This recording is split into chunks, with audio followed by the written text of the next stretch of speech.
আসসালামু আলাইকুম। আজকের ভিডিওতে খুবই মজার আলু পুরি রেসিপি শেয়ার করব। আর এটা বানানো কিন্তু খুবই সহজ।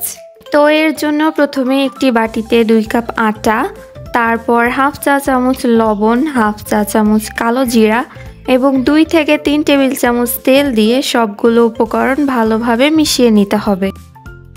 এবার অল্প অল্প করে পানি দিয়ে ভালোভাবে মাখিয়ে একটি সফট ডো বানিয়ে নিতে হবে।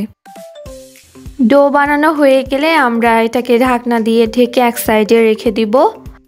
এখন একটি কড়াইয়ে পরিমাণ মতো তেল দিয়ে এর মধ্যে পেঁয়াজ কুচি দিয়ে দিব এবং পেঁয়াজগুলোকে একদম বাদামি করে ভেজে নিব। এখন এর মধ্যে হাফ চা চামচ আদা বাটা, হাফ চা চামচ রসুন বাটা, 1 চা চামচ লাল মরিচের গুঁড়া এবং হাফ চা চামচ ধনে গুঁড়া, হাফ চা চামচ জিরা গুঁড়া দিয়ে মশলাটা ভালোভাবে কষে নিতে হবে। এখন আগে থেকে ম্যাশ করে রাখা আলু এর মধ্যে দিয়ে 2 মিনিট মতো ভেজে নিতে হবে। এবার ঢাকনা উঠিয়ে ডো থেকে ছোট ছোট ডো বানিয়ে নিতে হবে। দেন এখান থেকে একটা ডো নিয়ে বাটির শেপ দিয়ে এর মধ্যে অল্প অল্প করে আলুর পুর দিয়ে ভালোভাবে চেপে চেপে মুখটা বন্ধ করে দিতে হবে। ঠিক এভাবে সবগুলো বানিয়ে নেওয়ার পর পিঁড়ায় একটু তেল মাখিয়ে আলতো করে সবগুলো ডো বেলে নিতে হবে।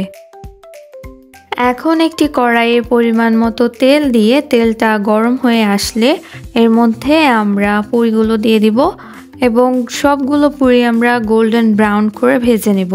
তাহলেই আমাদের মজাদার আলু পুরি রেডি। আমি এখান থেকে একটা পুরি নিয়ে ভেঙে দেখাচ্ছি। ভিতরে আলু একদম ভরপুর হয়ে আছে আর এটা খেতেও কিন্তু অনেক মজা। তো রেসিপিটা ফলো করে খুব সহজেই আপনারা আলু পুরি বানিয়ে নিতে পারেন। ভিডিওটা ভালো লাগলে লাইক, কমেন্ট, শেয়ার আর আমার পেজটা ফলো করতে একদম ভুলবেন না। সবাই ভালো থাকবেন। আল্লাহ হাফেজ।